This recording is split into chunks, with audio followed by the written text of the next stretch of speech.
नमस्कार सान and Shubh designer channel को आपण मानकु पुणी थरे स्वागत। आज आम सिलाई मशीन विषय रे किछि टिप्स शिखिबा। चलंतु वीडियोटी स्टार्ट करिबा। देखंतु मशीन क्लास आमर होची नंबर 1। सर्वप्रथमे जर्मनी रो जणे दरजी थिले, तांको नाम ओलियम हफ और तांको डाक नाम ओलिया हफ। 2 नंबर से 1835 मसीह काठ द्वारा एक सिलाई मेसिन उद्भावन करथिले। 3 नंबर तांको आर्थिक अवस्था शोचनीय थिबा जोगु से धातुरे निर्मित करि पारि नथिले। हैला 4 नंबर है आमर एथि मध्यरे अनेक समय बीती जाइथिला। ताहांक परे जर्मनी रो आउ जणे व्यक्ति थिले, तांको नाम आइजैक सिंगर। 5 नंबर है आइजैक सिंगर जे कि से 1850 मसीह धातु द्वारा एक उन्नत धरणर सिलाई मेसिन निर्मित करथिले। तांको नाम अनुसार मेसिन रो नाम रखागला सिंगर। मेसिन रो नाम रखागला सिंगर। आइजैक सिंगर तांको नाम थिला। से मेसिन नाम रो उद्भावन करथिले, सेथि पई तांको नाम रखागला, मेसिन रो नाम रखागला सिंगर। 6 नंबर रे एहा परे भारत रे 1941 मसीह उषा मेसिन रो कारखाना बसागला। आमर एतिक जिनस होचे 6 नंबर पॉइंट आमर बहुत इम्पोर्टेंट जिनस शिखा होची। तो आमे जदि सिलाई शिखी चंती तो आमको किए भी क्वेश्चन करेंगे जे मिशन प्रथमे किए तैयारी करथिले, किए उद्भावन करथिले, तो आमे सेटा जानिबा निहाती आवश्यक। देख 6 नंबर है 6 नंबर कहीदेली। यहाँ पर 1941 मसीह उषा मेसिन रो कारखाना बसागला। 7 नंबर होची मेसिन रो पार्ट्स। सिलाई होची आमर 2 प्रकार। नंबर 1 है चेन सिलाई, 2 है लॉक सिलाई। 8 नंबर रे अच्छी बॉबिन वाइंडर। बॉबिन वाइंडर माने कौन ना, यह बॉबिन रो सूता गुड़ाइबारे साहाय्य करिथाए। बॉबिन यह सूता को धारण करिथाए। 9 नंबर है बॉबिन केस। यह बॉबिन को धारण करिथाए और बॉबिन रे थिबा सूतार बेग को नियंत्रण करिथाए। 10 नंबर है बैलेंस व्हील। बैलेंस व्हील माने यह मेसिन रो भारसाम्य रक्षा करिथाए और निज आड़ को घुराई संचालित करिथाए। तापर हमर आसिला स्टिच रेगुलेटर। यह सिलाई को छोट बड़ और आग पछ करिथाए। 11 नंबर निडिल बार। यह छुंची को तल ऊपर करिथाए। Needle clamp. यह छुंची को भिड़ी रखे। 12 नंबर फेस प्लेट।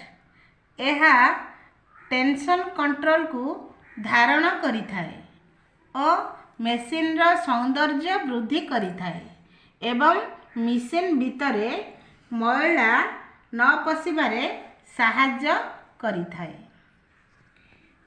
13 नंबर है आमर टेंशन कंट्रोलर। यह सूतार टेंशन को दूर करिथाए। 14 नंबर है टेंशन डिस्क। यह सूता को धीरे धीरे छाड़ी थाए।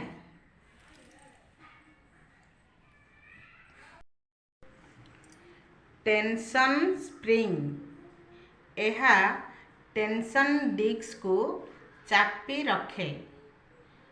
टेंशन नट, यह द्वारा टेंशन स्प्रिंग को टाइट बा लूज करि पारू। तापरे साइड प्लेट, निडिल प्लेट, यह चिकिणिया और समतल थिबा जोगु कपड़ा को सहजरे खसेई थाए। प्रेशर फुट, यह सिलेई पूर्वरु कपड़ा को चापी रखे। प्रेशर बार, यह प्रेशर फुट को धरी रखे। हैंड लिफ्टर, यह प्रेशर फुट प्रेशर बार को तल ऊपर करि थाए। तापरे टेकअप लिभर, माने यह टेंशन डिस्क रु सूता को टाणी छुंची को जोगाई थाए। तापरे आसला प्रेशर फुट बा प्रेशर कंट्रोलर, यह प्रेशर फुट रो प्रेशर को कंट्रोल करि थाए।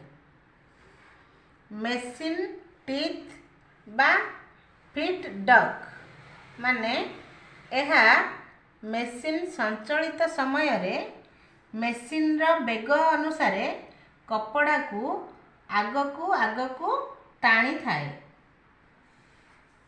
नाल शटल सेट, यह स्टिच पकेबारे साहाय्य करिथाए। शटल रेस, यह छुंचीर सूता को नहीं बबिन रे थिबा सूता सह फास करिथाए। वाशर पति, यह शटल रेस को चापी रखे। प्रेशर पति, यह वाशर पति को चापी रखे। प्रेशर नट, यह वाशर पति और प्रेशर पति को भिड़ी रखे। ड्राइविंग प्लेट मेन रड, यह मेसिन संचालित समय रे मेसिन रो बेग अनुसार शटल रेस को घुरेइबारे साहाय्य करिथाए। मेसिन टाइट चलिबार कारण कौन? आंसर हैला मेसिन बहु दिन धरी पड़ी रही बा मेसिन रे ऑयल दिया होई नथिले, मेसिन भितरे छिंडा सूता बा मैला जमा होइथिले, मेसिन टाइट चली थाए और साउंड मध्य होई थाए।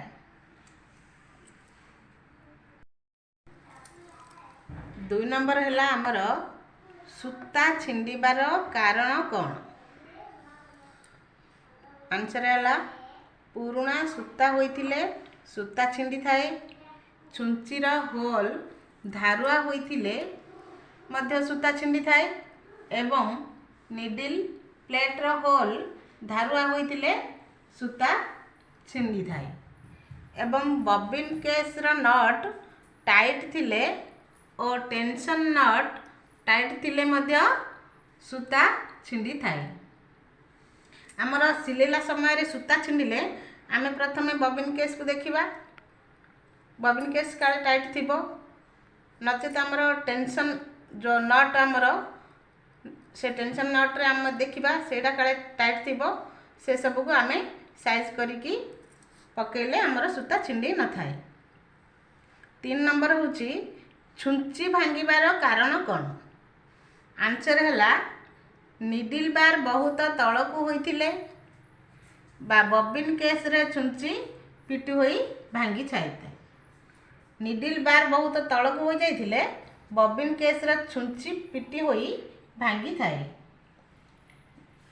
निडिल बार लूज थिले प्रेशर फुट बा निडिल प्लेट रे ଛୁଞ୍ଚି ପିଟି ହୋଇ ଭାଙ୍ଗିଥାଏ। କପଡ଼ାରେ ଲାଗିଥିବା ଷ୍ଟୋନ୍, ବଟନ୍, ହୁକ୍ସ ବା ଚୁମକି ଉପରେ ଛୁଞ୍ଚି ପିଟି ହୋଇ ମଧ୍ୟ ଭାଙ୍ଗି ଯାଇଥାଏ। ଏସବୁକୁ ଆମେ ଧ୍ୟାନ ରଖିବା ନିହାତି ଆବଶ୍ୟକ। ଆଜି ପାଇଁ ଭିଡ଼ିଓଟି ଏତିକି ରହିଲା। ମୁଁ ଆଶା କରୁଛି ମୋର ଏହି ଭିଡ଼ିଓଟି ଆପଣମାନଙ୍କୁ ବହୁତ ପସନ୍ଦ ଲାଗିଥିବ। ଯଦି ମୋର ଏହି ଭିଡ଼ିଓଟି ଆପଣମାନଙ୍କୁ ପସନ୍ଦ ଲାଗୁଥାଏ, ଲାଇକ୍, କମେଣ୍ଟ, ସେୟାର ସହିତ ସବସ୍କ୍ରାଇବ୍ କରିବାକୁ ଭୁଲିବେନି।